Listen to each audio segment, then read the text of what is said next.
ચાલો ને પાણીપુરી ખાવા જોઈએ. હવે પાણીપુરીનું નામ સાંભળીને મારા મોઢામાં તો પાણી આવી જાય, પરંતુ તેની સામે ઘણા લોકો એવા હોય છે જે કહેતા હોય છે કે પાણીપુરી ન ખાવી જોઈએ, તેનાથી માણસ બીમાર પડે છે, આમ અને તેમ. જો કે હું એવા લોકોથી દૂર રહું છું, કારણ કે આ જે પાણીપુરીનો સ્વાદ છે એ મને ઘણો પસંદ છે. અને સાથે સાથે પાણીપુરી ખાવાના આપણા શરીરને ઘણા ફાયદા પણ મળે છે, અને ખાસ કરીને પાણીપુરી ખાવાથી આપણું વજન પણ ઓછું થાય છે.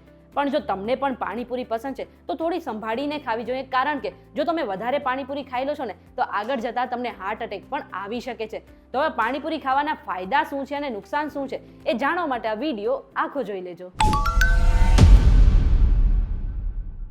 તમે આવી ગયા છો વીટીવી ડિજિટલ પર ને મારું નામ છે મેઘા. હવે સામાન્ય રીતે લગભગ લોકોને પાણીપુરી તો પસંદ જ હોય છે, અને આને જ કારણે પાણીપુરીનો ભાવ પણ ધીરે ધીરે વધી રહ્યો છે.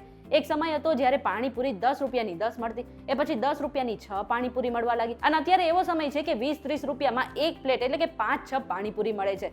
અને ક્યાંય મોંઘી જગ્યા પર જાય તો 50-100 રૂપિયાની 5-6 પાણીપુરી મળે છે. પણ આ તો હવે પાણીપુરીના ભાવની વાત થઈ, પરંતુ આપણે પાણીપુરીના ફાયદા અને નુકસાન વિશે વાત કરી લઈએ તો એમાં સૌથી પહેલા આપણે એ જાણવું પડશે કે પાણીપુરીમાં કેટલી કેલેરી હોય છે. તો રિસર્ચ અનુસાર એક પ્લેટમાં આશરે 250 થી 300 કેલેરી હોય છે, અને આ કેલેરીમાં 108% ચરબી, લગભગ 17% કાર્બોહાઈડ્રેટ્સ અને 5 થી 6 ગ્રામ પ્રોટીનનો સમાવેશ થાય છે. હવે પ્રશ્ન એ થાય કે પાણીપુરી ખાવાથી આપણા શરીરને કેટલો ફાયદો થાય છે. તો સૌથી પહેલા તો પાણીપુરી ખાવાથી આપણા શરીરનું જે વજન છે ને એ ફટાફટ ઓછું થવા લાગે છે. હવે આ જે પાણીપુરી છે તેમાં આમલી, હિંગ અને પુદીના જેવા ઘણા બધા જે મસાલા છે તે ઉમેરવામાં આવે છે, અને આ બધું ખાવાથી આપણું જે પેટ છે એ સાફ રહે છે, અને આપણા આંતરડા પણ સારી રીતે કામ કરે છે. અને આ જ કારણે લાંબા ગાળે જે પાણીપુરી વધારે ખાઈએ છીએ તો આપણું વજન ઓછું થઈ શકે છે.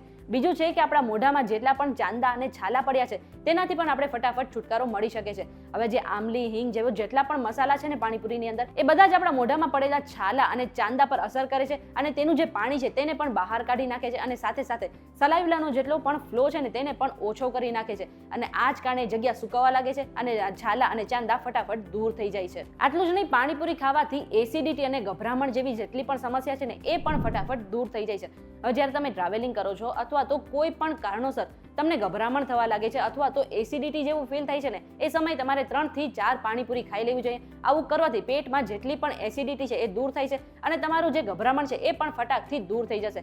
અને છેલ્લો અને મસ્ત ફાયદો એ છે કે પાણીપુરી ખાવાથી તમારું જે મૂડ છે ને એ પણ ફટાફટ સારો થઈ જાય છે, કારણ કે જે પાણીપુરીનું પાણી હોય છે એ ઠંડુ હોય છે, અને ખાસ કરીને ઉનાળામાં જો તમે આ ઠંડા પાણીવાળી પાણીપુરી ખાઓ છો ને તો તમારો મૂડ ફટાફટ ફ્રેશ થઈ જાય છે. અને આ સિવાય પણ એક ફાયદો છે કે પાણીપુરીની અંદર જેટલા પણ હિંગ જેવા મસાલા છે ને તેના કારણે તમારી શરદી અને ઉધરસ પણ ફટાફટ દૂર થઈ શકે છે. હવે જો પાણીપુરી ખાવાથી નુકસાનની વાત કરીએ તો તેનાથી ડાયરિયા થઈ શકે છે, ઉલટી ઝાડા થઈ શકે છે, અલ્સર જેવી સમસ્યા થઈ શકે છે.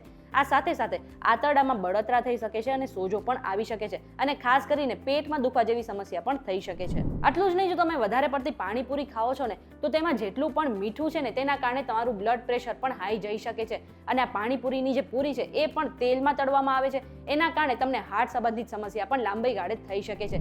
એટલા માટે પ્રશ્ન એ થાય કે આપણે કેટલી પાણીપુરી ખાવી જોઈએ, કેટલી પાણીપુરી આપણા સ્વાસ્થ્ય માટે સારી છે. તો તમે દિવસમાં 5 થી 6 પાણીપુરી ખાઈ શકો છો, એટલે કે એક જ પ્લેટ તમારે પાણીપુરી ખાવાની છે. અને આ પાણીપુરી ખાવાનો બેસ્ટ સમય સાંજ કે રાતનો નહીં, પરંતુ બપોરનો માનવામાં આવે છે, કારણ કે પાણીપુરી જે છે એ પચાવવામાં થોડી હેવી હોય છે. એટલા માટે જો તમે તેને બપોરે ખાઈ લો છો તો આખી સાંજ જે છે તમે આરામથી પચાવી શકો છો, અને રાત્રે ખાશો તો તમને પેટ સંબંધિત ઘણી સમસ્યા થઈ શકે છે. હવે બધી જ માહિતી અમે રિસર્ચ દ્વારા એકઠી કરી છે, અને કોઈ પણ સ્વાસ્થ્ય સંબંધિત સલાહ માટે તમારે ડોક્ટરની સલાહ ચોક્કસથી લેવી જોઈએ. આ વિડીયો તમને પસંદ આવે તો વિડીયોને લાઇક અને શેર જરૂરથી કરી દેજો.